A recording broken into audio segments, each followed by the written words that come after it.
Worldwide, we're looking at approximately 350 million people with diabetes. There's no question that we're in the midst of a diabetes epidemic. Right now, 1 in 3 Medicare dollars is spent in the care of people with diabetes.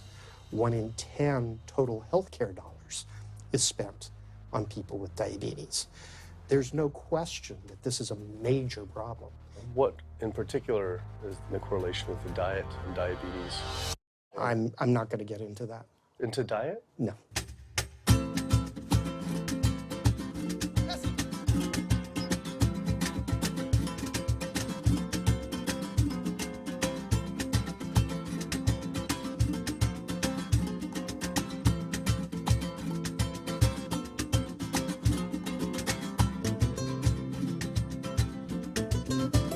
My name's Kip. I'm a filmmaker from San Francisco and I have a confession to make.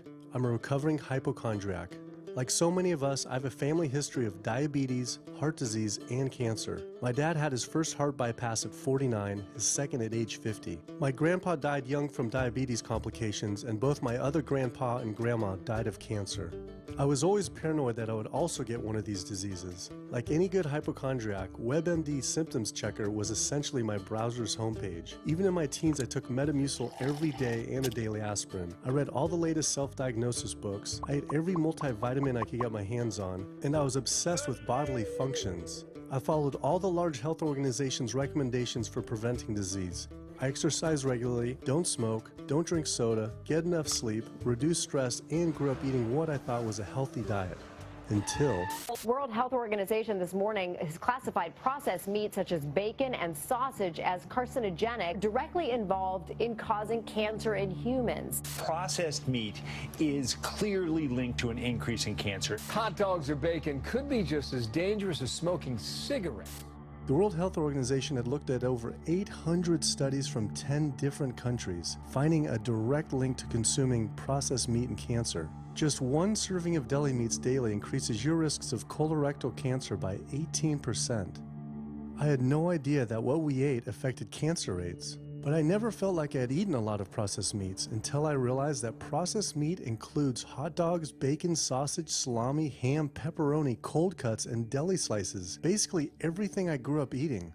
The World Health Organization classifies processed meat as a Group 1 carcinogen, the same group as cigarettes, asbestos, and plutonium, and classifies red meat as a Group 2 carcinogen. Was this like I had essentially been smoking my entire childhood? If processed meats are labeled the same as cigarettes, how is it even legal for kids to be eating this way? I thought this was new information, but many of these studies have been around for 50 years. I couldn't believe I'd been eating processed meats virtually my entire life and was just now finding out how dangerous they are. Why hadn't I been hearing about it from the American Cancer Society, the largest cancer group in the nation? When I went on their website, I was shocked to see that none of this information was featured on their homepage. But even more shocking, on their Eat Healthy page, they actually encouraged eating Group 1 carcinogenic foods like processed turkey and canned meats. This is after the World Health Organization reviewed over 800 studies definitively linking processed meat to cancer. Thank you for calling your American Cancer Society. My name is Sam. I'm a cancer information specialist. How may I help you today? Hi, I was calling because I was wondering why you all recommend people to eat processed meat on your website, which the World Health Organization has classified as a Group 1 carcinogen, which is in the same class as tobacco smoking, asbestos, and plutonium. This would be like a lung association having a how to roll your own cigarette section on their website. It's kind of the same thing. But let me just place you on a brief hold because He wasn't able to answer my questions and said someone would get back with me. I had always been concerned about cancer because both my grandma and grandpa died of cancer. I wondered if things would have been different had they known the link between diet and this terrible disease. In the US, 1 out of every 4 deaths is from cancer. Oh, sweet. American Cancer Society rep confirmed an interview this week. So we just went in for the interview with the American Cancer Society rep, and the security guard said there's no interview scheduled.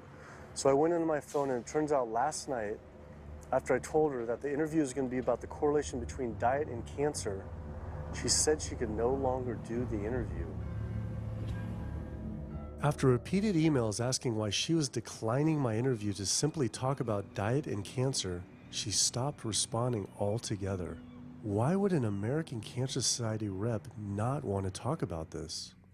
I was, however, able to connect with a growing movement of doctors who are willing to talk about the link between the standard American diet and disease. And it goes beyond just cancer. I took my old trusty van, Super Blue, once again out on the road.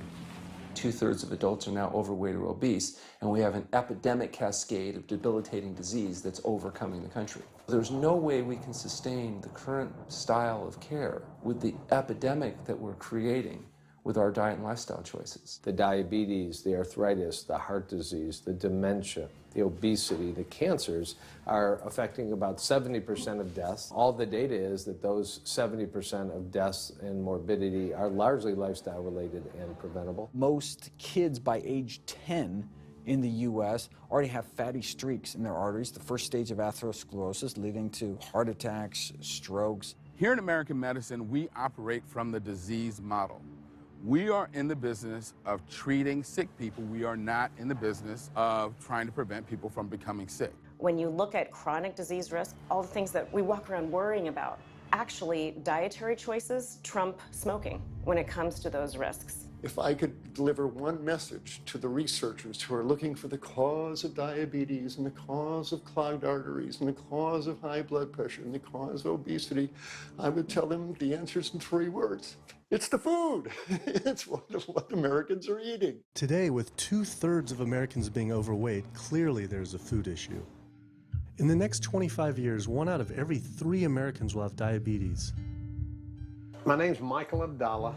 I'm from Atlanta, Georgia, and unfortunately I was diagnosed about 10 years ago with diabetes, and 8 years ago I had 2 stents put in. I don't know where to go, I don't know what to do. You're just like out of options, and you don't know what to do. You're taking medicine, you listen to this doctor, and the cardiologist says take this, and the endocrinologist says take that, then your general practitioner doctor says you don't know what's going on here. And it's a real challenging thing, and it's something that you don't want to get it. You just don't want to get it. Government and media almost exclusively blame lack of exercise and sugary foods as a cause of diabetes. But I wanted to talk with an actual expert on the role of diet and diabetes. I went to speak with premier physician, diabetes expert, and researcher, Dr. Neil Barnard. What role does sugar play in causing diabetes? It drives me crazy. Diabetes is not and never was caused by eating a high carbohydrate diet, and it's not caused by eating sugar. The cause of diabetes is a diet that builds up the amount of fat into the blood. I'm talking about a typical meat-based, animal-based diet. You can look into the muscle cells of the human body and you find that they're building up tiny particles of fat that's causing insulin resistance. What that means is the sugar that is naturally from the foods that you're eating can't get into the cells where it belongs. It builds up in the blood, and that's diabetes. I had never heard that meat was associated with causing diabetes. We had always been told that sugar or obesity caused it. Renowned weight loss bariatric surgeon Dr. Garth Davis, though, agreed. Everyone thinks that you get diabetic because of carbs. They did a huge study in that EPIC study, 500,000 people. Carbs consumption was inversely related with diabetes. In other words, the more carbs someone ate, the less diabetes they had. But meat was strongly correlated. Get that aha moment. The starches, the carbs are good for you. They're not bad for you. This idea that carbs make you fat is utterly ridiculous. Carbs cannot make you fat in and of themselves. We have storage in our muscles and in our liver for carbs called glycogen. So when we eat carbs, we either store it or we burn it. Now, eat fat, that goes straight to your fat. Your body can't turn those carbs into fat unless you're really overdoing the calories. Obesity, it's a death sentence. You're at much higher risk of getting cancer. You're almost certainly going to get diabetes. I mean, no one wants to fat shame, and we all want everybody to be comfortable with our bodies, but this movement to be comfortable with our bodies has made us comfortable with being sick, and that's a huge problem. I go into the hospital and I look around me, people on dialysis, all these sick people, and just about every disease in there is because of what people are eating. Here's the thing. If I eat a sugary cookie, The sugar lures you in like the Trojan horse, but waiting inside that cookie is a huge load of butter or shortening, and that's what fattens you up, and that's the part that leads to the diabetes. It's the fatty foods, not really so much the sugar. It's not that sugar is good for you. There's no nutrients in it. It's excess calories. But when you eat sugar, you don't get inflammation right away. When you eat sugar, you're not getting plaques forming in your vessels. When you're eating sugar, your body's going to store most of it as glycogen or burn it as calories. And so this focus on sugar has taken all the focus off meat, dairy, eggs, pork, turkey, chicken. People need to understand, you know, if their child gets diabetes, you've just taken 19 years off their lifespan. We're talking life and death. I realized there was so much more about diet and disease that I hadn't ever learned. It felt as if this information had been practically withheld. Processed meat causes cancer. Sugar doesn't cause diabetes. I had doubt about the claims these doctors were making, so I did some searching on my own. Harvard researchers looked at 9 prospective studies finding that just one serving of processed meat per day increased risk of developing diabetes by 51%. The link between eating meat and developing diabetes became undeniable. But when I went on the leading diabetes organization's website, the American Diabetes Association, not only did they not have this information front and center, they were featuring recipes for red and processed meat. And on their recipes for healthy living, they had bacon-wrapped shrimp? What the hell? All right, send an email to American Diabetes Association, see if they'll get back to us. As destructive as diabetes is, it pales in comparison to heart disease. Over 17 million people die every year from cardiovascular disease. It is the leading cause of death around the world. Nearly 1 out of every 3 people will die from this disease. The amount of people who die from cardiovascular disease is the equivalent of 4 jumbo jets crashing every single hour, every single day, every single year. My name is Amy Resnick, and I'm from Swampscott, Massachusetts, a little bit north of Boston. And I recently went to my doctor for asthma because I had a very hard time breathing. And while there, she did some blood work, and one of the tests was C-reactive protein, and on a scale from there was a scale of 1 to 3, 1 being low for cardiac event, 3 being high for cardiac event, and my number was 10.82. What does that mean? That means I am on the road for a heart attack, and she said probably within the next 30 days. 30 days? 30 days, if I'm going the way I was going. I take this for my heart arrhythmia, take this for pain, oxycodone for pain, and lorazepam for stress, cyclobenzaprine for a muscle relaxer, also take Topamax and Prozac, and I also use a CPAP machine to help me breathe, and my asthma has been so bad this past year, I use it during the day as well to get some air. I am tired when I wake up, I'm tired during the day, I take a nap, I'm still tired, I can't breathe, and I know I need to make a change for my health, or else I'm not going to be here for my family. When we speak of heart disease, I would say the role of alcohol is pretty small. The role of sugar is very small too. Smoking is big, but the good news is that most people have quit or never did smoke. The problem with animal-based diet, its contribution to heart disease is huge and it is pervasive. All this expensive imaging, procedures, bypasses, medication, none of which has one solitary single thing to do with the causation of the illness. So you die of a completely benign foodborne illness that never had its causation treated. When we eat these kind of dead meat bacteria toxins, within minutes, you get this burst of inflammation within your system such that you basically paralyze your arteries. You get this stiffening of the arteries, their inability to relax normally in half. So it's not like decades down the road eating unhealthy, there'll be some damage. No, we're talking damage right then and there within minutes of it going into our mouth. Many people are given the diagnosis of Alzheimer's disease when it's not true Alzheimer's at all. The vast majority of people suffer dementia due to their tiny blood vessels in their brain clogging up up and their nerve cells being shortchanged of oxygenated blood. And guess where that blood vessel dementia comes from? Those little tiny arteries are clogging up from that steady stream of fat, cholesterol, etc. It's really quite clear from the standpoint of cancer and the standpoint of cardiovascular disease that animal protein plays an enormous role. Is chicken better? It's a question of whether you want to be shot or hung.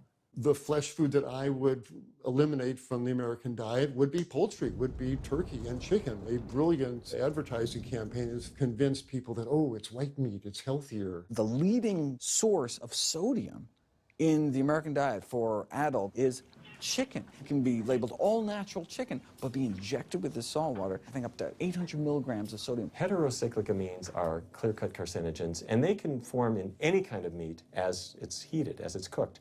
But by far the biggest source is chicken. We sent researchers into fast food and family restaurants. Not only were there carcinogens in every single restaurant, but we found them in every single chicken sample that we took. If somebody brings their family in and they're buying a bucket of chicken, nobody tells them that there are carcinogens. If you're selling carcinogens to people, you've got to warn them that they're in there. But the American Cancer Society encourages people to switch from red and processed meat to chicken. Why would the American Cancer Society tell people to switch from eating one carcinogenic food to another when a Harvard University study showed that men with prostate cancer who eat large amounts of chicken increase their risk of the disease progressing 4 times? The #1 dietary source in America of cholesterol is chicken because of the volume of chicken. You know, chicken's become grilled chicken and organic chicken. It's machismo, but it has nearly as much cholesterol per gram as red beef. So just on sheer volume, it's the #1 source, eggs being close behind. I never really thought about eggs much. I just thought of them as a standard part of a healthy diet. But then I found a study suggesting that eating just 1 egg a day can be as bad as smoking 5 cigarettes per day for life expectancy. The yolk of a hen's egg is the most concentrated glom of saturated fat and cholesterol. It is made to run a baby chicken for 21 days with no outside energy. It is pure fat and cholesterol. And when we put that into our bloodstream, it coats our red blood cells. Our blood gets thicker and more viscous. It changes our hormone levels. It raises our cholesterol levels. There's nothing healthy about eating the yolk of the egg. But I thought cholesterol and saturated fat wasn't an issue anymore.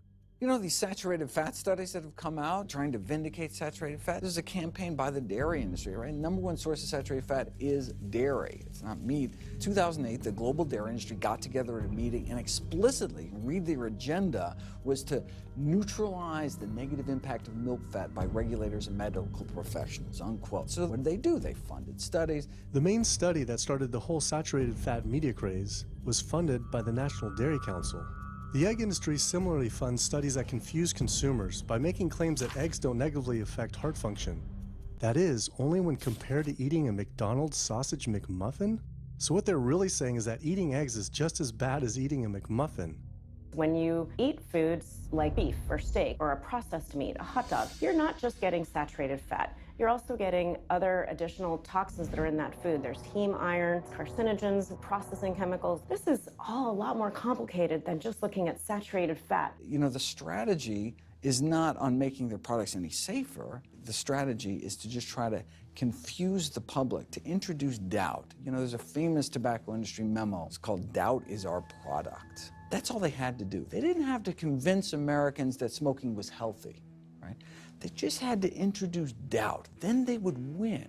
If there's just enough controversy, people kind of throw up their hands, I don't know what to eat. Confusion is their game. I really don't think people thought what they ate led to heart disease. They think, oh, it's genetic, my parents had it. And I don't think people really think that what they ate led to diabetes. I think, oh, my parents had it, I was going to get it. And certainly cancer, they don't think that way. People have bad lifestyles that they've inherited environmentally. They've been exposed to a certain way of eating and living that they've carried on into their adulthood, passed on to their children. That is why they go on to develop the same diseases that their parents and grandparents may have had before them. But it is not inevitable. Even if you have a genetic predisposition, doesn't mean it's going to necessarily manifest. And what determines whether it manifests or not may be those epigenetic variables, the things that you can control, the environmental factors, the dietary factors, the lifestyle factors.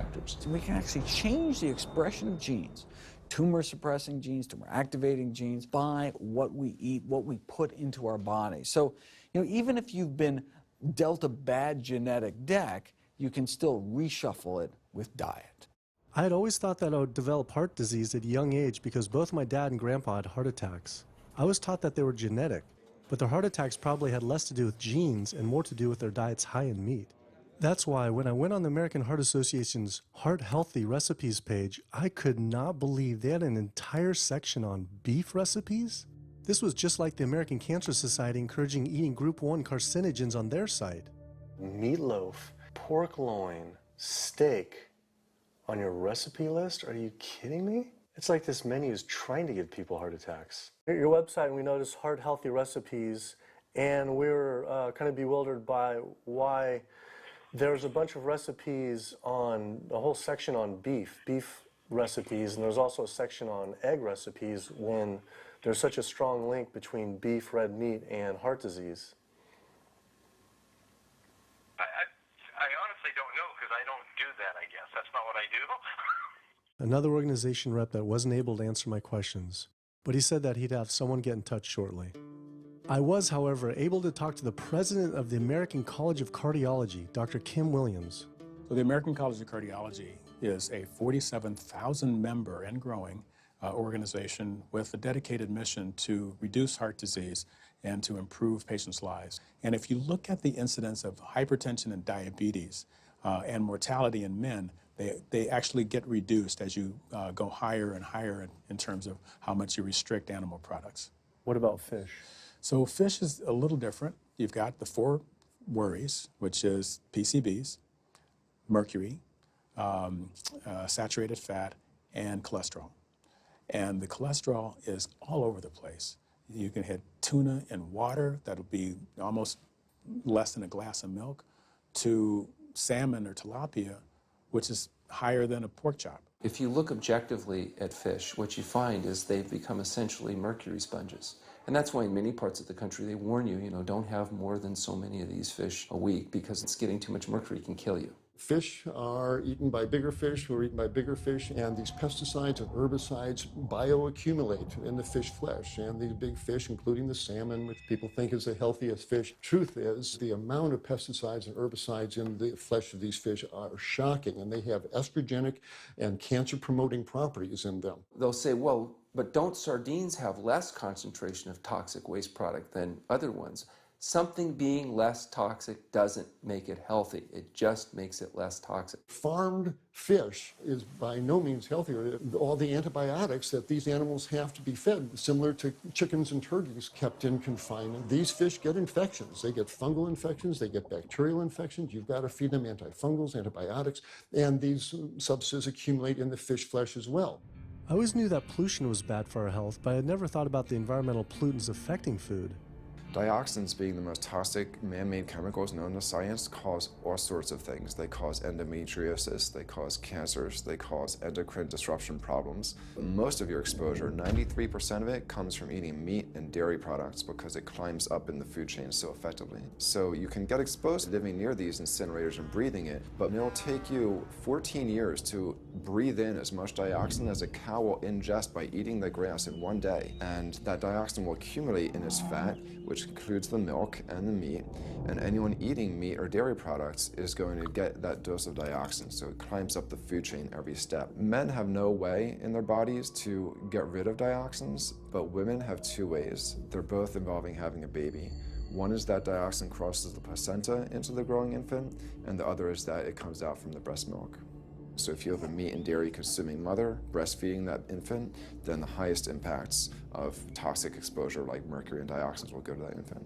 Pregnant women are told, oh, certain types of fish should be avoided. But what about all these other animal products which are introducing, imagine as the fetus is developing, introducing these very harmful toxins which create reproductive abnormalities, developmental problems, and hormonal issues right as the child is developing, the most critical stage of development. It does make you worry when people say, don't you want to have a little bit of milk because you're pregnant? Don't you want to have some fish because you're pregnant? Who do you think is going to get the chemicals that are in that? All these environmental toxins and toxins from the feed that they're being fed accumulate in their tissues and are released into the mother and unfortunately to the child when you eat these products when you're pregnant. So this includes antibiotics, hormones, steroids in animal feed. Commercial animals are largely fed GMO corn and soy, which are very laden in pesticides. PCBs have been banned since the 70s, but they persist in the environment. Dioxins, all of these compounds can create hormonal, reproductive, developmental damage as well.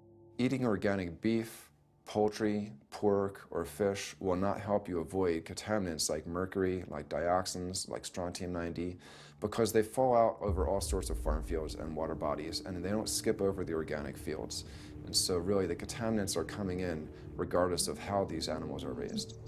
I had always been concerned about the possible health impacts of GMOs, but then found out that most of the world's GMO crops are actually consumed by livestock, with dairy cows consuming the most per animal. This fact, with everything I'd learned about bioaccumulation, made dairy terrifying, especially considering how much cheese I ate in my life. Cheese is an amazing product when you think about it. It's probably one of the single best foods at compromising health that you're going to actually feed to people. Think about it. You've got an animal product, so you've got all the issues of biological concentration. You have a highly processed food product, and not only does it have naturally a lot of saturated fat, but you put a lot of salt into it. There's a strong link between dairy foods and autoimmune diseases, and so that can show itself up as excessive production of mucus and exacerbation of asthma in kids who are prone to that, and even adults. And also there's an association between dairy foods and multiple sclerosis and type 1 diabetes, which is an autoimmune disease, and other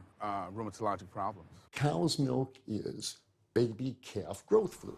That's what the stuff is. There's absolutely no child or human on earth who actually needs the milk of a cow any more than they need the milk of a giraffe or a mouse. Most people in the world are lactose intolerant. I mean, that's the normal state of affairs. Why would your body create this enzyme to digest lactose after weaning, after infancy? It doesn't make any sense. 73% of African Americans are lactose intolerant, 95% of Asians, roughly 70% of Native Americans, and about 53% of Hispanic Americans are lactose intolerant. Our government is encouraging Americans of color to eat foods that it knows is going to make them ill. Ultimately, what that boils down to is the government is telling me as an African American to eat food that's going to make me ill for no health benefit so that it will benefit dairy farmers as a form of institutionalized racism. Yeah, milk is a risky food for human consumption. As a pediatrician, I see on a daily basis children suffering from conditions that are linked or associated to dairy consumption, such as eczema, acne, constipation, acid reflux, iron deficiency, anemia. Cow's milk protein is the most allergenic food. People say, well, no, I want hormone-free, not injected with bovine growth hormone. But milk is this hormonal fluid, so it's just packed with sex hormones and natural sex steroid hormones like estrogen, progesterone. In fact, doesn't matter if it's conventional milk, doesn't matter if it's organic milk. Milk without hormones, it's an oxymoron. Organic dairy has just as much saturated fat and cholesterol and galactose and all the things that you don't want as conventional dairy. Dairy products in general have a lot of other products associated with it, not the least of which is pus. I mean, they actually have laws limiting how much pus you can actually have in a milk and still sell it. I believe it's like 750,000 pus cells per cc. Because, I mean, you wouldn't want too much pus and it would be like pure pus. People might object. In fact, you could think of cheese as kind of coagulated cow pus, if you would. But I was always told that we need milk for strong bones. I'm Jane Chapman, and not too long ago, finally got some x-rays of the hips and back. Severe bilateral osteoarthritis of the hips. And actually, I'm scheduled for 2 hip replacements. That's bone on bone. It's the grinding of the joints. My stability is scary. I hold on to the walls if I'm at home. I've been told to use a walker. I'm only 61. This is not how you're supposed to live when you're this old. I have a really hard time believing that that's all that's left. Researchers have studied bone development in kids and whether they get stress fractures and that kind of thing. And the kids who drink the most milk have 0 protection. Milk does not build strong bones. Harvard researchers have looked at a large group of older women. Over an 18-year period, the milk drinkers had 0 protection from fractures. So this old notion that somehow milk is going to build strong bones or protect your bones later in life, it's a myth. People that drink milk have higher rates of hip fractures, have more cancer, and live shorter lives. It turns out that countries with the highest dairy consumption also have the highest rates of osteoporosis, so clearly drinking more milk doesn't protect your bones. Doing more research, I found that dairy was linked to many different types of cancer as well. Just like many of us, I thought that the majority of cancer was due to genes, but only 5 to 10% of cancer is actually genetic. Any cancer is caused by a DNA mutation, but that's not enough. So that can cause that first cancer cell, but one cancer cell never killed anyone. 2 cancer cells never killed anyone. But 1 billion cancer cells, now we're running into problems. So we need to reduce the growth factors in our body, like IGF-1. Insulin-like growth factor 1 is this cancer-promoting growth hormone involved in every stage of cancer cell growth and spread and metastases. Any animal protein boosts the level of IGF-1. Dairy products increases your risk for various forms of cancer, especially those related to your hormones. So breast cancer, prostate cancer, ovarian cancer. So this is not a product, even in its most pure state, you want to be consuming because it does come with risk. I found out that dairy can increase a man's chance of getting prostate cancer by 34%. And for women who've had breast cancer, just 1 serving of whole dairy a day can increase their chance of dying from the disease 49%, and dying from anything 64%. Why weren't breast cancer sites like Susan G. Komen warning everyone about this?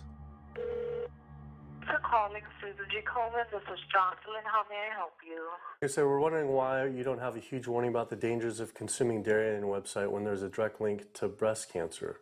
There was a study published in the Journal of the National Cancer Institute that found out women consuming dairy who has had breast cancer increases their risk of dying of breast cancer 49%. I was wondering why it's not on your website. We cannot answer these types of questions. Once again, another health organization rep saying someone else would have to answer my question. Rather than risk being stood up again, I went straight to the local Susan G. Komen chapter to see if they would answer my questions.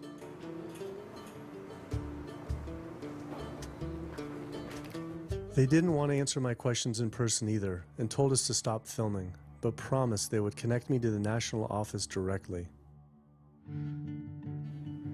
Susan G. Komen's Pink Ribbon campaign had done a lot to raise awareness for breast cancer, although it was confusing to see pink ribbons on dairy yogurt containers. Breast cancer can be prevented with a healthy diet and lifestyle, but we're not. We're talking about pink ribbons and putting all the money into research for the cure. I, for one, know that I would want my daughter, my mother, me, I want to focus on not getting to that point, and that's where I would like to see more energy and effort put. I had been a hardcore cheeseaholic virtually my entire life, despite the risks, but like so many others, I seem to have been addicted to it. It turns out that the casein protein, that's the main protein in dairy products, and particularly in cheese, it breaks apart in the human digestion to create what are called casomorphins, casein-derived morphine-like compounds that go to the brain, and they attach to the very same receptor that heroin attaches to. Don't get me wrong, they're not as strong as that, but they are strong enough to make you come back again and again and again, despite the fact that you're gaining weight, you're more unhealthy than you've ever been, but that cheese just calls out to people. Casomorphin may play a role in SIDS, and sudden infant death syndrome, may play a role in autism. This is one of the reasons why we don't want infants drinking milk from cows. Human breast milk has 2.7 grams of casein per liter, compared to 26 grams per liter for cow's milk. That's practically 10 times more. No wonder it's so addictive. This talk about addiction made me think about all the drugs animals are fed. I went to the headquarters of the Center for Food and Safety, the nation's leading FDA government watchdog group, to see how concerned we need to be about drugs in our food. So that we know of, there are at least 450 different drugs that are administered to animals, either alone or in combination. These drugs are given to animals for a variety of reasons, very, very few of which are actually beneficial to consumer health. We've got drug companies that work real hard to make sure they can sell lots of drugs to people raising cows, pigs, and chickens. The pharmaceutical industry sells 80% of all the antibiotics that it makes in the United States to animal agriculture. Antibiotic residues are found in meat, other antimicrobials are found in meat, there's been ractopamine found in meat, there's been hormones found in meat. So right there you're talking about 4 different drugs. It could be, in the same piece of meat.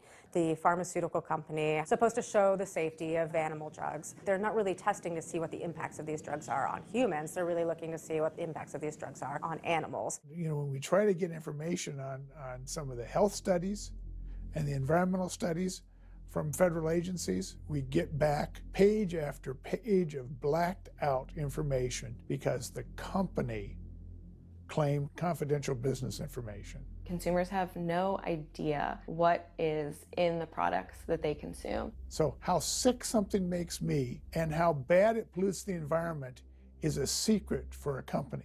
In the animal agriculture industry, as in the tobacco industry, these companies really have a vested interest in making sure that the public doesn't have information about their effects and what risks are really posed to consuming them. You have this system where animals are living in their own waste. They're living next to animals that are sick or even dead, and they're stuck in cages with these animals. The bacteria tends to spread, so that the pathogens that are being created in these filthy conditions are breeding resistance to antibiotics, and the public are becoming exposed to those. We already have people dying from salmonella and other things that you eat. We're having about 3,000 people die every year in the United States. That's more than the number of people that were killed in 9/11 in the Twin Towers in New York. If we had some terrorist organization killing 3,000 people a year, we would be all over it. The antibiotic-resistant bacteria deaths that we have, on top of that, you get 20,000 people dying a year. That's 7 9/11s every year. Can you imagine if that many people were being killed by some terrorist group in the United States every year? We would find them. You know, the World Health Organization has said we're nearing a post-antibiotic era in medicine. You'll be at risk in minor surgeries to have a fatal infection. You'll be at risk going to the dentist if you have a tooth extracted. Or it'll be like Civil War medicine. You get an infection in your leg and you cut your leg off. So you have this very dangerous situation. By crowding these animals in, they become a perfect engine for generating a new flu virus that can come out into the community. If you lived near a swine spray field, not even the CAFO, but the waste disposal field, you were 3 times more likely to have a MRSA infection. You can't see how it impacts the average person's life in Duplin County, North Carolina, and not be a little upset about it. From an environmental standpoint, from a community standpoint, from all other aspects, North Carolina, we're in a state of emergency. We've already had bouts of swine flu, or H1N1 as they prefer to refer to it. That particular swine flu incident was originated on a farm here in North Carolina.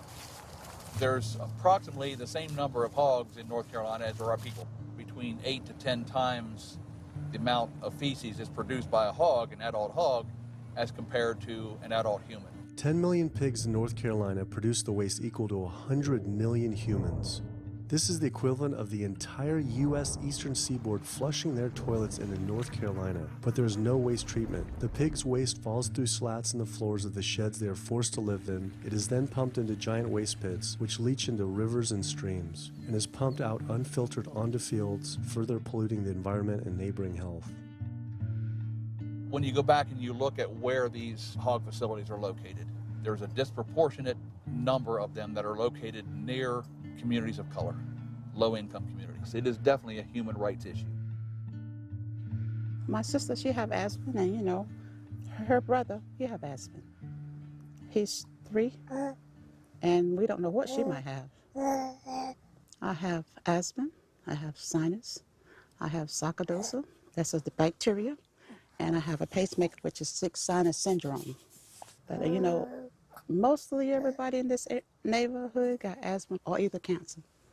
My neighbor there died from cancer probably just last year. My nephew down the street, he's got cancer. He's in terminal cancer, stage 4. He's not a smoker, not a drinker. And it's not in his lungs. It's in his lymph nodes. But see, if you live here and saw the way they do, you wouldn't eat no pork. Well, I don't eat bacon because I know where it comes from. When they die, they go into a box and they decompose because they swell from the heat. A truck come and pick them up, take them to the processing plant in Rose Hill, round them up into feed, and feed it back to the hogs. If I come out this door, if he's spraying there, it's gonna come in my face. It hit you right in the face. It smells like something that you have never smelled before. It smells worse than a dead body. It's the family graveyard. I have my grandmother out there, my sisters, my brothers. When we go to the funeral, he used to spray. During the funeral? During the funeral, yes. During the funeral. Yeah, he spray. And when the people come, everybody be closing their nose up, saying how it stink. They can want to have a cookout on Sunday, he'll spray. Do you think he does it on purpose? I think so, because he just sprays Sunday. He always sprays Sunday. And in most of these area hog houses and turkey house is in the black area or the Hispanic area. It's either or. Do you think it's also a civil rights issue? Yes, yes, I do. Yes, I do.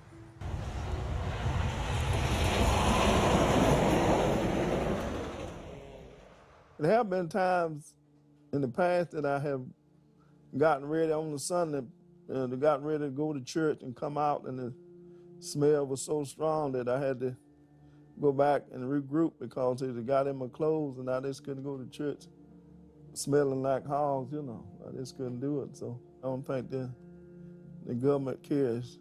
They care more about cooperation than do people, individuals. And they're going to keep on. They're going to put more chickens in this state. This is the feast season. You're in capital of the world right here in North Carolina. My state. Look, there's a blue line stream right here come into my property almost, and the Contentney Creek right here. I've seen that blue line stream now filled with feces and urine from that hog pen, and they can say, well, we feed the world. They're not interested in feeding the world. They're interested in making money. You take the money away from it, they'll let the folks starve. Because if you want to feed the world, you can feed the world with more corn, using corn and wheat and stuff like that, and you can meat. Meat is a luxury item. When we're doing things that hurt other people, we're wrong. But a lot of good people will sit there and eat bacon knowing that it's causing someone else to be very unhappy. I woke up the next morning to find the Burden River had experienced another massive fish kill from the pollution running off hog farms. Tens of thousands of fish were washing up on shore. All this talk about health, I realized that I was only focused on personal health. But health started to mean so much more to me. It was about health of my family and our communities. I couldn't under good conscience support an industry that I knew was harming others. Pollution from animal agriculture isn't just an issue in North Carolina, though. Raising animals for food produces more greenhouse gases than the entire transportation sector. It is a leading cause of rainforest destruction, species extinction, ocean dead zones, and freshwater consumption.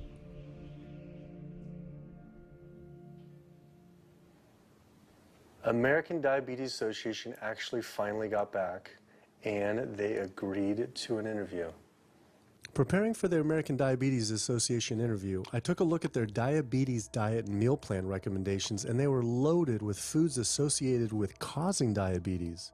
How could they expect people not to get diabetes if this was the food they were recommending? And then I saw multiple peer-reviewed studies published on the National Institute of Health website showing that a low-fat, plant-based diet was more than twice as powerful at controlling and even reversing diabetes than the ADA recommended diet that included meat and dairy. Well, the mission of the American Diabetes Association is to identify a prevention and a cure for diabetes, but in the meantime, to improve the lives of all people who are affected by diabetes. And what's the best way to prevent this? For type 2 diabetes, it's unclear. We can't prevent type 2 diabetes in everybody. When we're doing the research, we came across a lot of studies that said that you actually could potentially cure or reverse diabetes with a purely plant-based diet. I don't believe there's sufficient evidence to demonstrate that. How does it compare to the ADA diet that you recommend? We don't recommend a specific diet. We recommend healthy eating. The one that's on the website. We recommend healthy eating. Do you have a whole list of exact day-to-day, the meal plan, the whole meal plan? All they are selections of foods to consider. We do not have a diabetes diet. But with that selections, that you consider that plan compared to a plant-based plan? No one's done that study. We found actually some studies, that a 74-week study found that low-fat vegan diet versus the ADA plan in type 2. I think we're done here. I'm not gonna get into an argument about. Oh no, I was just wondering the studies of if this is true or if it shows that. Any diet works. Any diet works if people follow it. But if it's a diet that's not the proper diet, like if anyone follows a diet that they eat I can't tell you what a proper diet is. I can tell you what an improper diet is. So then we can talk about the good diets. I'm not sure why. I'm not going to get into that. Into diet? No. Why not? If that's where you want to go with this, I'm sorry, I'm not the person that you should be talking to. And why is that, though? If that's what you want to get into, I'm not the person you need to be talking to. Who do we talk to about diet? You can talk to anybody you want. But that's interesting, though. Why not recommend a diet? Because the data don't exist to support it. But if we see data that we looked up that supports it with, like, you know, the NIH, in Europe, the European Association of Studies. We're done. I'm sorry. I'm not going to get into that argument with you. No, it's not an argument. I'm not going to get into the argument. Why is it an argument? It's just talking about in European study of diabetes and other places that have studies, why... There are lots of studies. Why is it even an argument? There are lots of studies in the literature, many of which have never been replicated or, frankly, are wrong. That's why we do peer review, okay? The European Association of Study of Diabetes has been peer reviewed? Or I don't know what study you're referring to, and in the absence of being able to see that study, I'm not going to comment. I could show it to you. I'm sorry, I don't have the time for that. I just don't understand why it's an argument, though. Okay.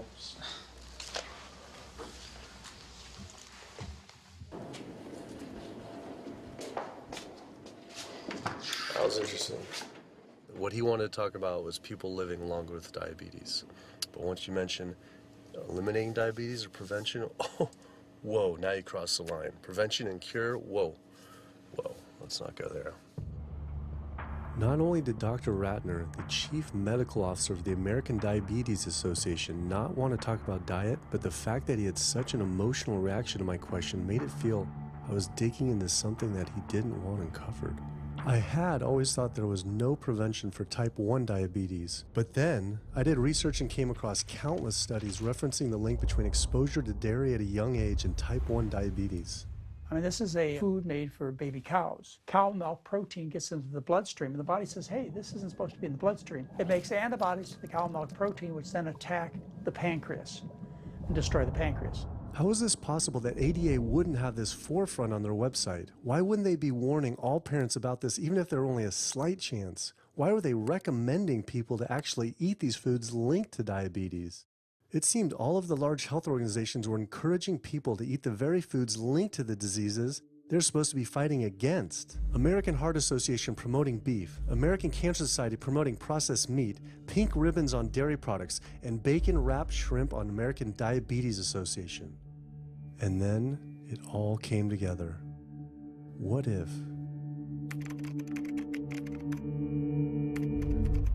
And there it was. The American Diabetes Association was taking money from Dannon, one of the world's largest dairy yogurt producers, Kraft Foods, makers of Velveeta processed cheese, Oscar Mayer processed meats, Lunchables processed kids meals, and Bumblebee Foods, makers of processed canned meats. American Cancer Society was taking money from Tyson, one of the world's largest meat producers, and Yum Brand, owner of Pizza Hut, KFC, and Taco Bell. Susan G. Komen was supposed to be fighting breast cancer, was corporate partnering with KFC, Dietz Watson Processed Meats, and Yoplait Yogurt. And the American Heart Association was probably the most disturbing of all, taking hundreds of thousands of dollars from the beef industry, poultry, and dairy producers, and millions from fast food and processed food manufacturers. Every single one of these organizations was taking money from meat and dairy companies that are associated with the causes of these diseases. This would be like the American Lung Association taking money from the tobacco industry. I was sick of not getting answers, so I went to the headquarters of these organizations myself. We have to speak to someone in person. There's millions of people dying from the foods that they're recommending people to eat. I wanted to find out why Susan G. Komen had accepted $35 million from Yoplait when their products can increase a woman's chance of dying from breast cancer 49%. And ask American Cancer Society if taking money from KFC and Tyson was the reason they promote eating meat. but every one of these organizations declined to be interviewed.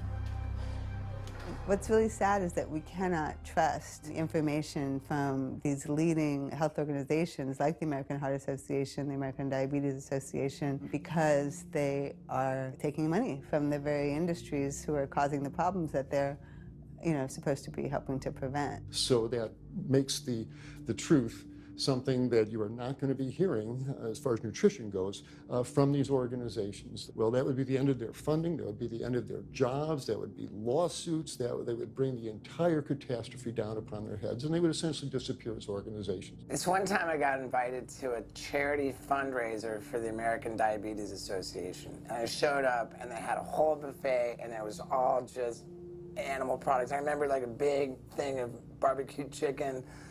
And I was like, I stormed out. I said, like, serving chicken at a diabetes event is like serving alcohol at an AA meeting. It just doesn't make sense.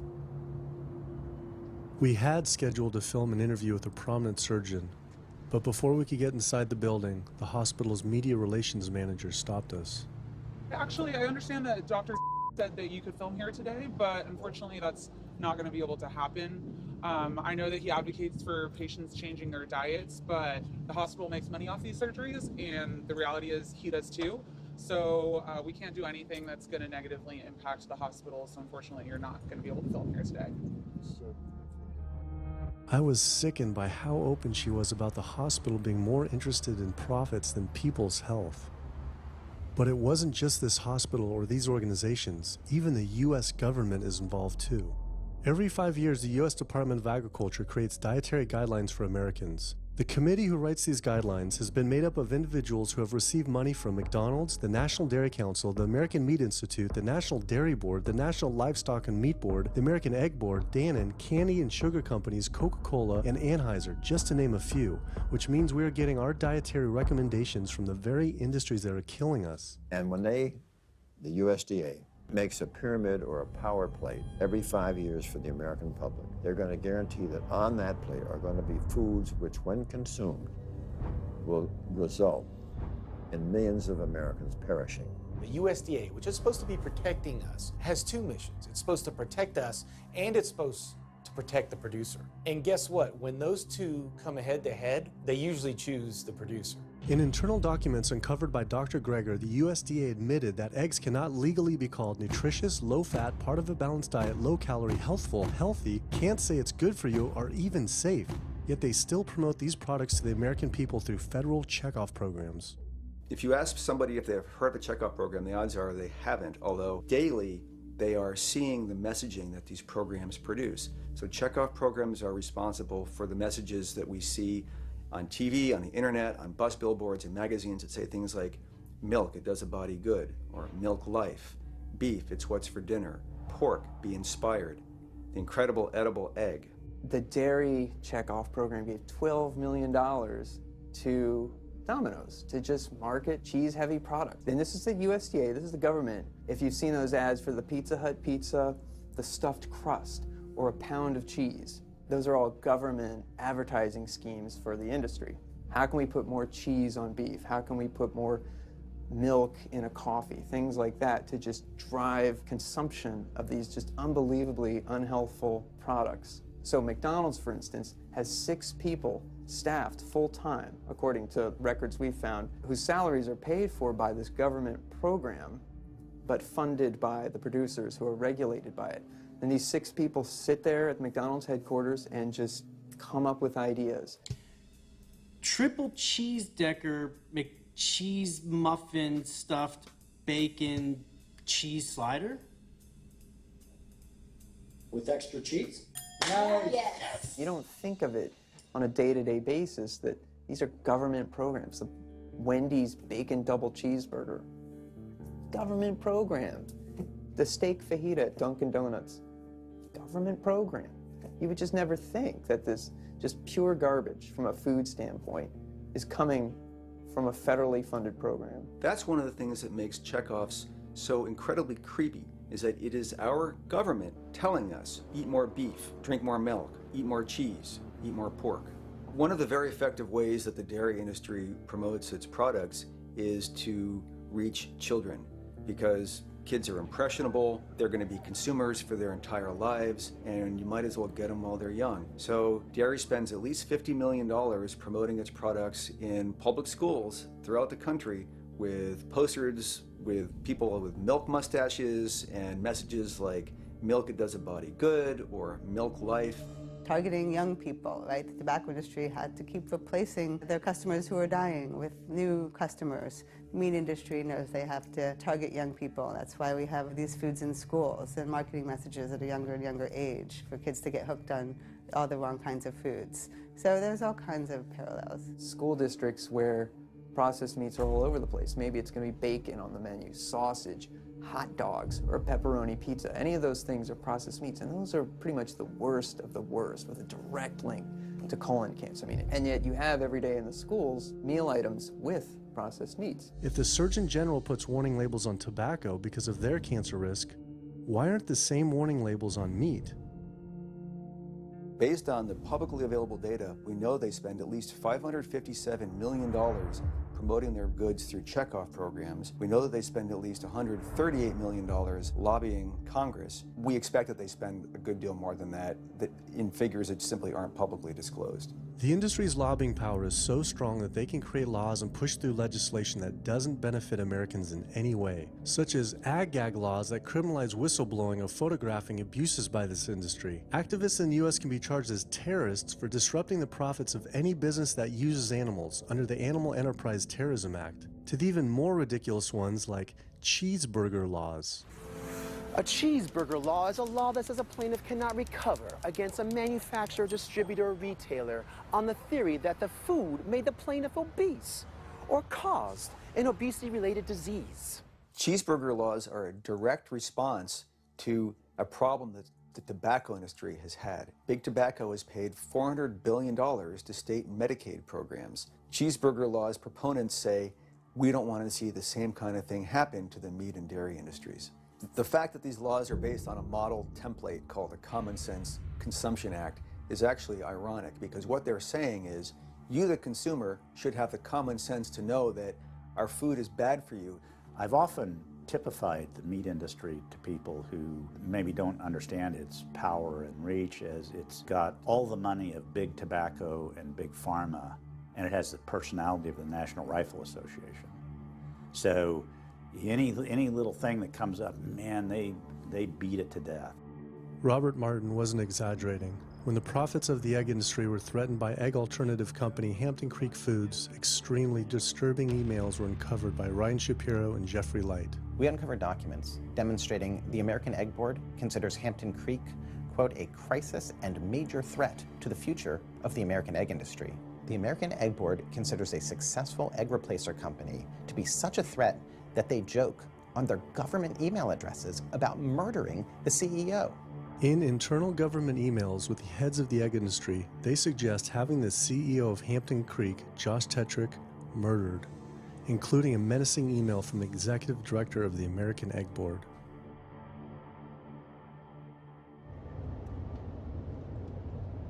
The meat producers don't have to pay for the heart disease or the environmental destruction or any of the other externalities, as economists call them, that their products cause. You know, then there's the whole pharmaceutical aspect of it, and the fact that there's a very strong pharmaceutical industry and lobby that has a huge stake in preserving the status quo. And these chronic diseases, these are the cash cows of the pharmaceutical industry. You have a $5 billion stent industry. Do they ever want to see that go away? We've got a $35 billion statin drug industry. Do they ever want to see that go away? I'm talking about the pharmaceutical industry effectively controls what doctors are told. Most research isn't put into prevention, it's put into the medication that we might use for that particular disease.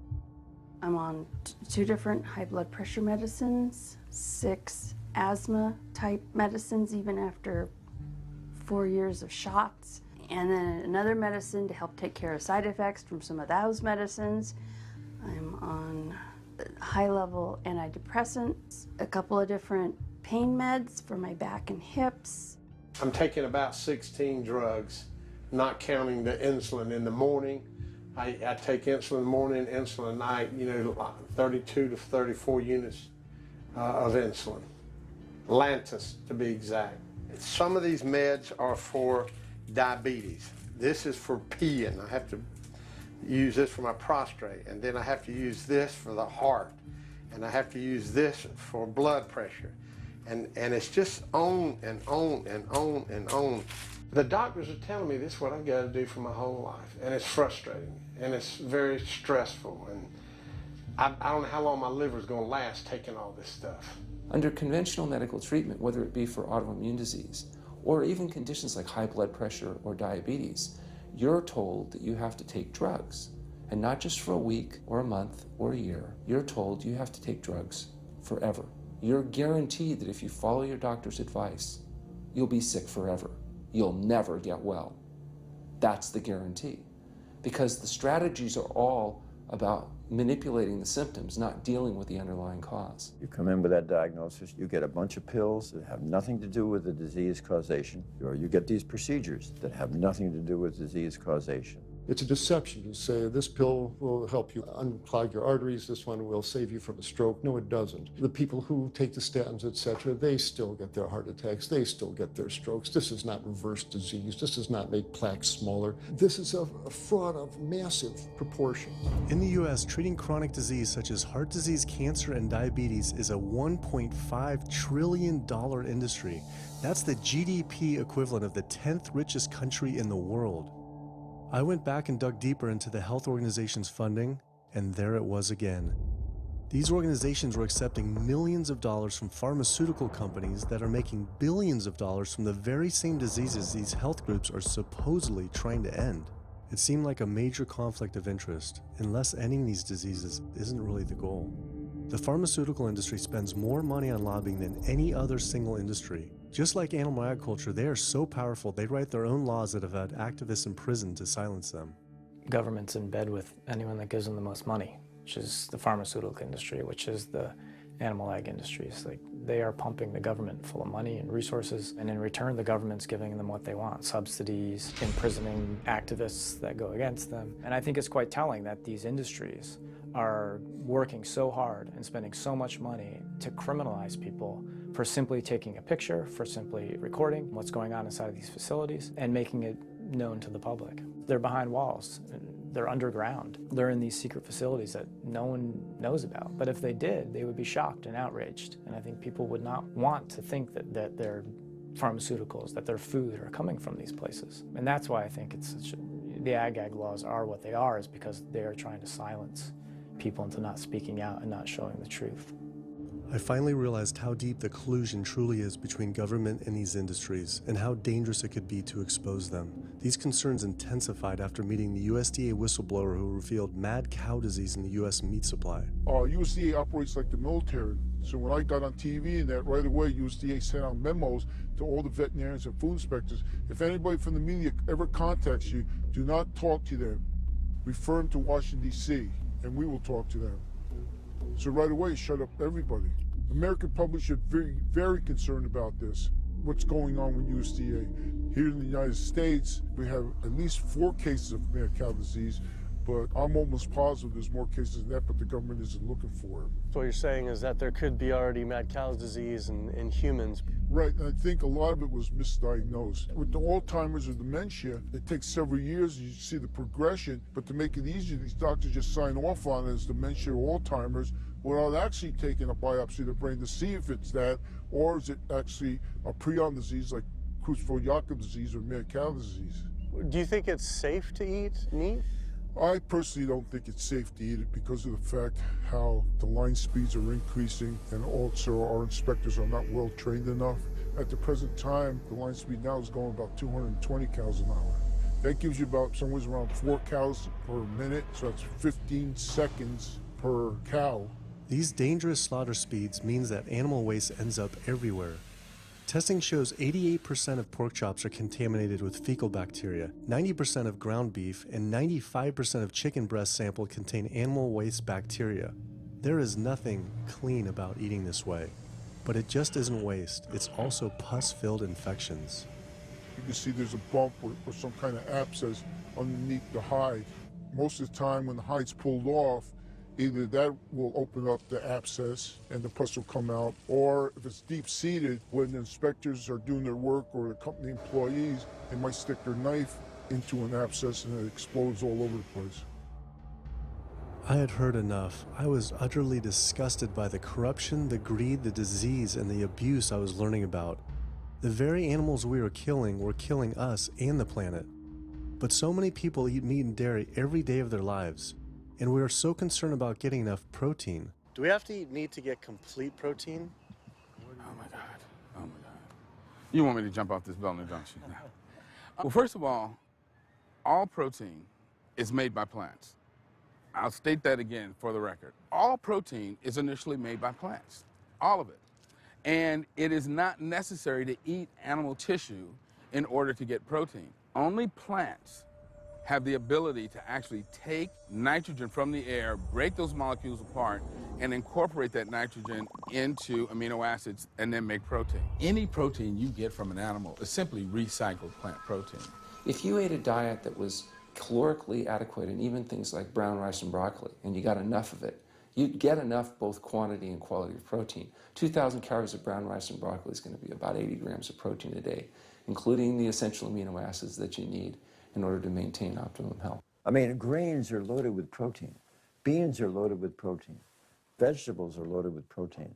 You really want to get your protein from plants because plant proteins have a much more beneficial effect on our physiology. The funny thing about protein is most Americans get about twice the amount they need. Most Americans get less than half the amount of fiber they need. But the conversation tends to always be about protein. So in my mind, it's just this magical marketing campaign that protein has taken on over the decades. The question is not where do you get your protein, it's where do you get your fiber? I have never in my professional career seen a protein deficiency. I've never seen someone come in eating normal amounts of calories and they're protein deficient. You just don't see that. So human milk has the lowest protein content ever in any species ever tested. I mean, that's the fluid that's been designed by evolution over millions of years. And so it's like the perfect food for human babies, right? Perfect food, lowest protein content any other mammal. And so it gives a sense of kind of protein requirements for anything. So then rat milk, ape milk, donkey milk, any milk has ever been tested. And you hear this a lot in bodybuilders. They're like, well, I need, chicken, or I need fish to be, to be strong, to build muscle tissue.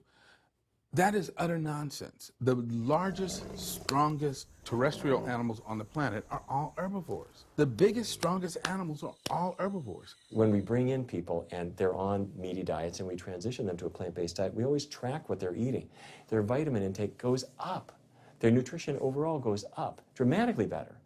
And these same people might worry in advance, will I get the nutrition that I need on a plant-based diet? The fact is, you're not getting the nutrition you need on a meat-based diet, and you're going to get dramatically better nutrition on a plant-based diet. For an average-sized guy like myself, I need about 56 grams of protein a day. That's optimum. Probably I really need 30 to 40 grams a day. Diets that are really high in these protein create diabetes, create heart disease, create cancer, create the diseases that I'm treating on a daily basis. But this is the opposite of what all the high-protein diet fads say. The food you eat determines the bacteria that live in your gut. While you eat animal flesh every day, you are summoning up bacteria that eat carnitine. And those bacteria will turn that carnitine into a molecule called trimethylamine. Your liver then turns that into trimethylamine oxide. That's a molecule from hell. That molecule drives cholesterol into the artery walls. And the people who are consuming this flesh-based diet are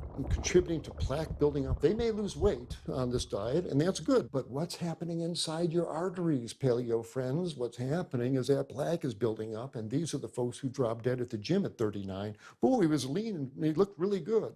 But where is that cholesterol going? It's going into your artery walls. So I believe these paleo folks are setting themselves up for an epidemic of clogged arteries, colon cancers, autoimmune diseases. This is not a healthy diet. We are not carnivorous apes. Humans' closest living relatives are chimps, who get 97% of their calories from plants and the remaining 3% mostly from insects. Comparing the anatomy of true omnivores like bears, who eat both meat and plants, to frugivores like primates, who eat almost exclusively plants, the differences are pretty clear.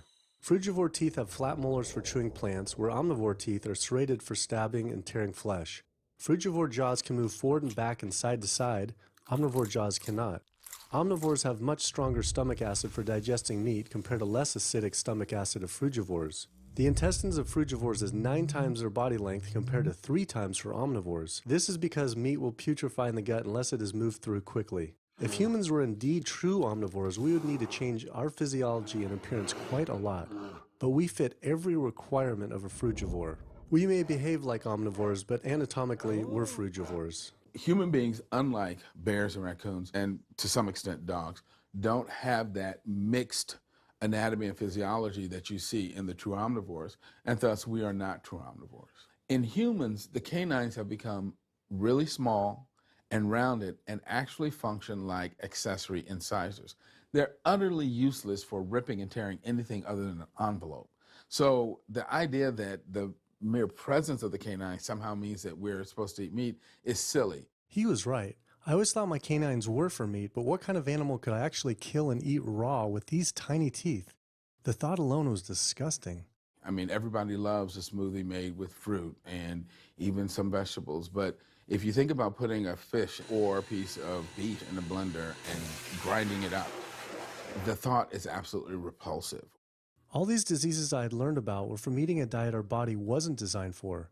What would happen if we started eating a diet our body actually was designed for? The data is crystal clear that you can stop and reverse heart disease with plant-based diets, scientifically shown. I've seen it in my own patients. People who adopt low-fat plant-based diets can actually reverse their heart disease, and that literally means watching the plaque start to go away, something they didn't think could happen.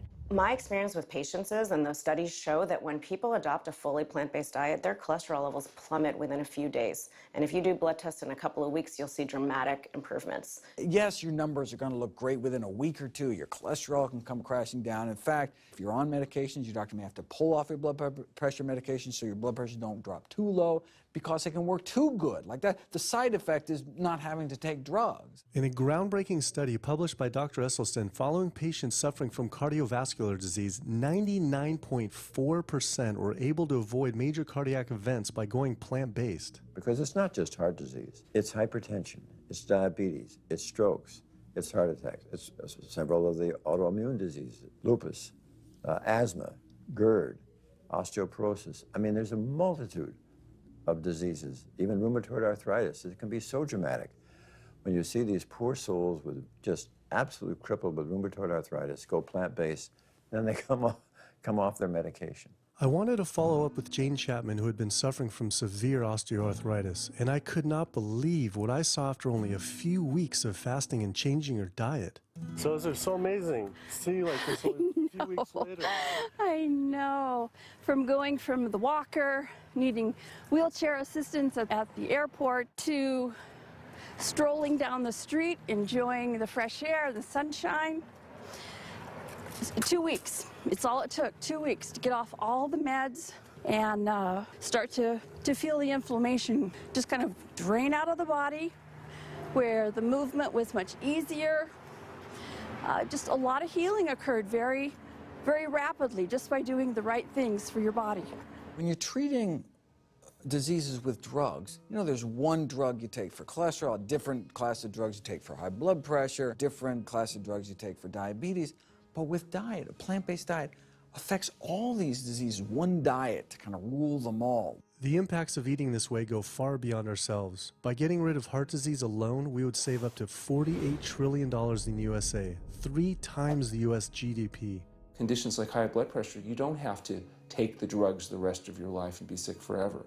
What you can do is live in such a way that it gives the body a chance to heal itself. We took 174 consecutive patients with high blood pressure, and 174 people were able to lower their blood pressure enough to eliminate the need for medication. For inflammatory bowel disease like Crohn's, the best remission rates ever achieved through a plant-based diet. MS, multiple sclerosis, the best results ever achieved compared to any medical, surgical, any kind of intervention was a plant-based diet. You can see that with every sequential reduction in animal products, people live longer, they have less heart disease, they have less cancer, they have less diabetes. You can actually take human cancer cells, put them in a petri dish, and you can drip the blood of those eating vegan, get about 72% suppression in human prostate cancer cell growth in vitro. They wanted to try this again with women in breast cancer. So they said, let's see what a plant-based diet can do. After just 2 weeks, their bodies cleaned up. You drop their blood on the same carpet of cancer cells. You can clear off the whole plate. This is after just 2 weeks eating healthy, which raises the question,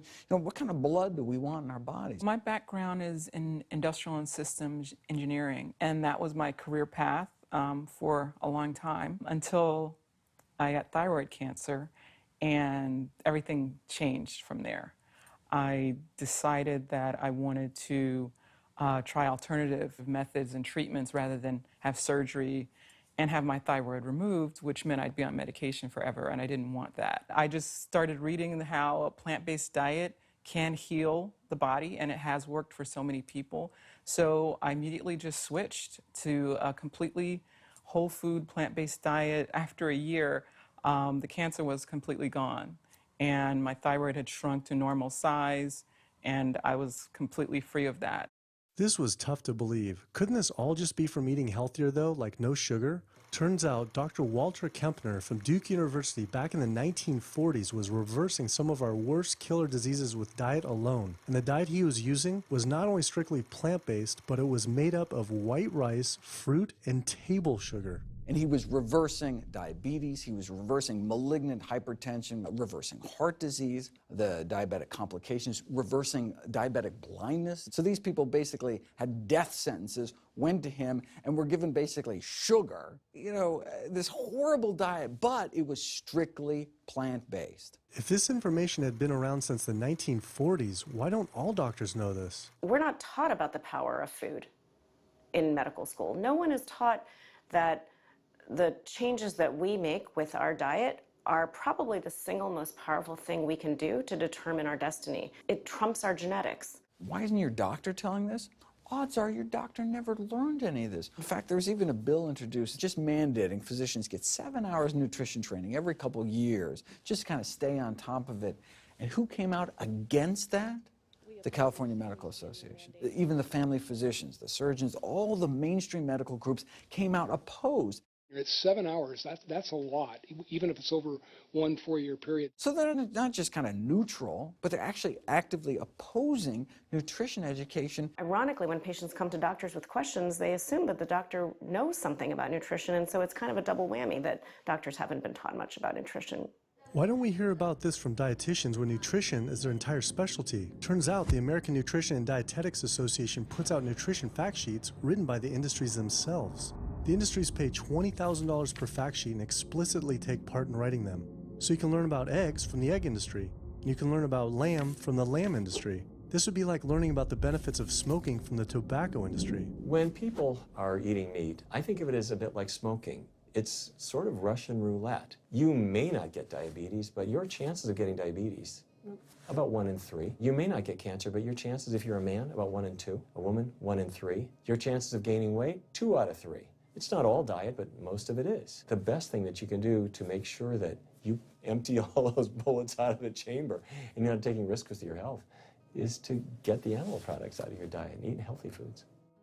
I came to True North to help me with my asthma and to lose a little weight, and it's amazing. Just in 2 weeks of changing my diet, don't have to take any asthma medication, no antidepressants, no pain medication, no heart medication, nothing, no medications at all.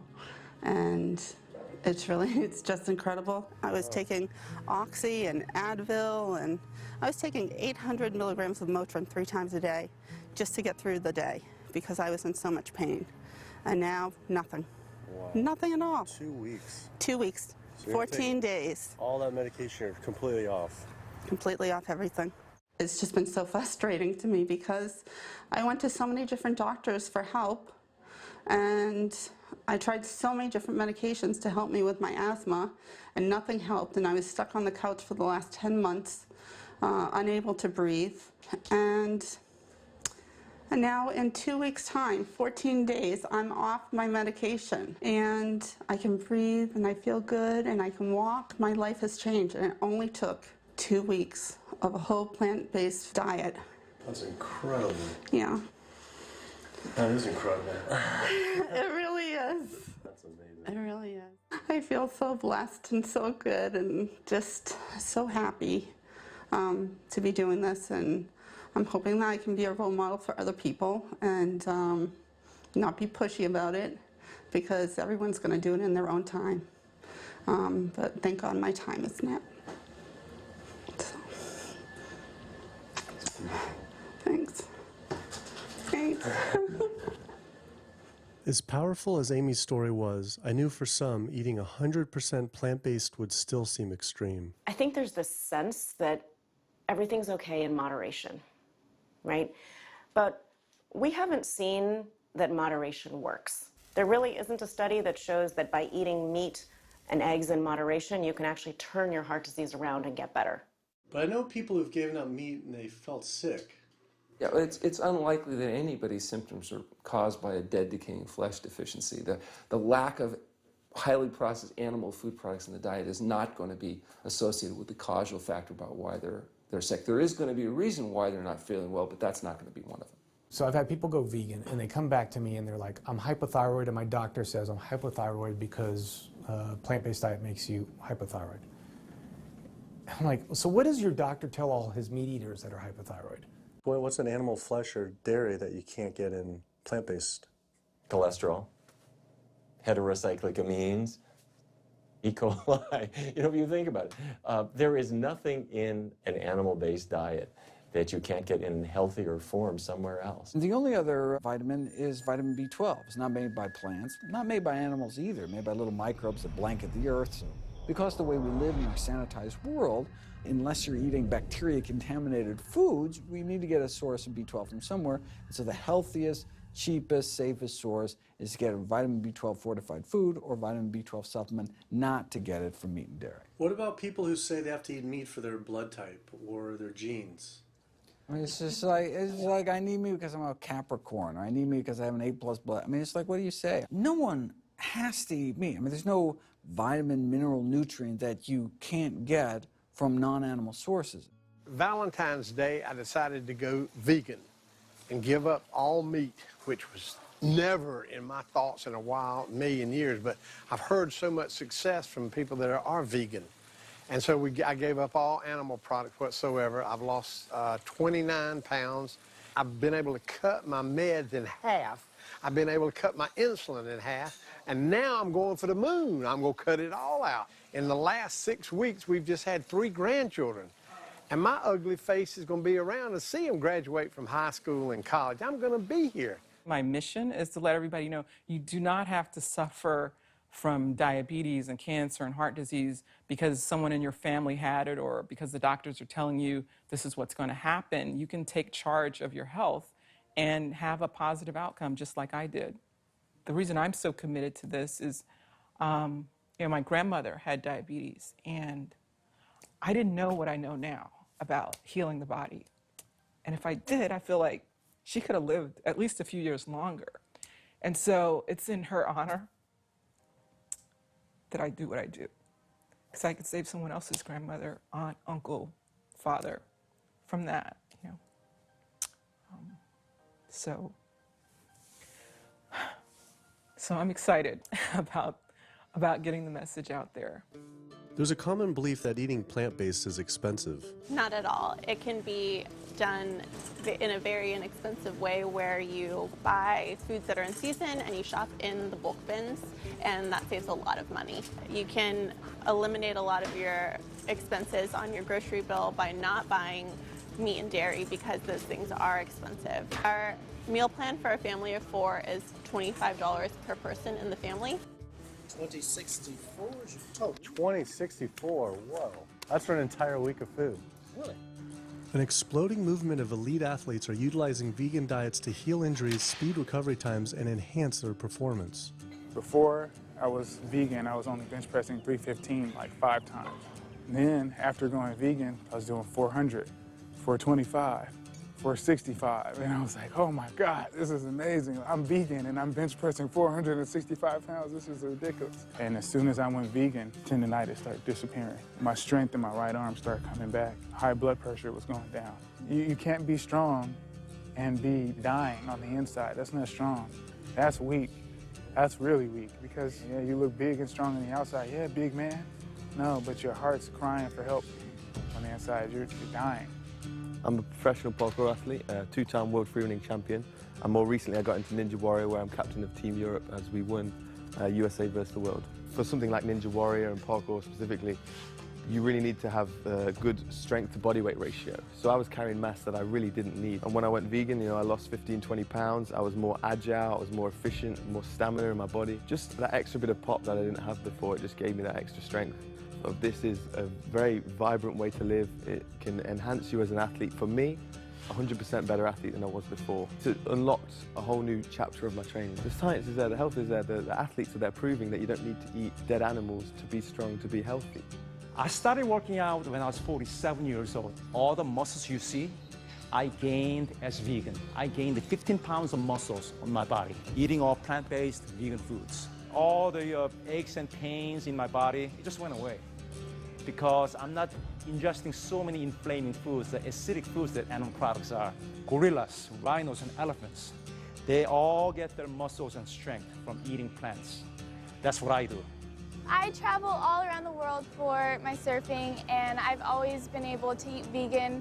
I feel like if you want something, you can make it happen. I just don't make any excuses. I would never not be vegan now that I know all the benefits and now that I know how it feels to be vegan.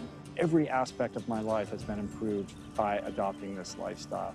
I feel better, I perform better athletically, I sleep better, my energy with my kids is better, my focus at work is better, everything is better. My skin cleared up, kept myself trim for 9 years now doing this. All I can tell you is that I felt and I continue to feel better than I ever felt before.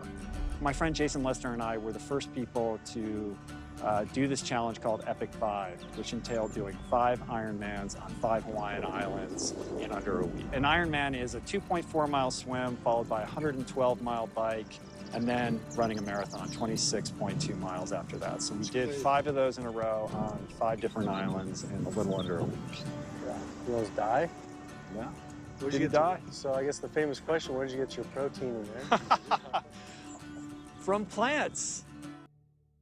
Like so many people, I was looking for excuses not to change my diet. But once I finally did, I felt liberated. Within days, I could feel the blood running through my veins with a new vitality. Within weeks, I felt a transformation throughout my entire body and mind. Not only could I survive on a purely plant-based vegan diet, I could thrive. I felt amazing. I competed in my first marathon in 6 years, training half the amount and beat my personal record by 23 minutes. Less than a month later, I did my first full Ironman. Although I could possibly get away with eating a little bit of meat and dairy without ill effects to my personal health, I could no longer willingly support an industry I knew was causing so much suffering to communities, families, and all life on the planet. A whole new world opened up. I felt whole again, connected to a greater sense of what true health is, and where true health doesn't end with me, but begins with us. If people adopted a plant-based diet, the changes we would see in our individual health, in our national health situation, and in this physical environmental world we live in would be so profound. I mean, today, you can say, I'm not going to eat that stuff anymore. It's one thing that I can do myself personally to make a difference. It will give you a greater sense of well-being and happiness when you know that, one, you're not destroying your health every time you sit down to eat, you're not promoting cruelty, and you're not damaging the earth. I don't want my gains to be at the detriment of the planet of other things. And yet, I'm not weaker, I'm stronger. That's the beauty of it. When you're altruistic, when you make choices for the greater good of others, it comes around, benefits me as well. It benefits us all. Studies show that we can not only survive, but we can thrive.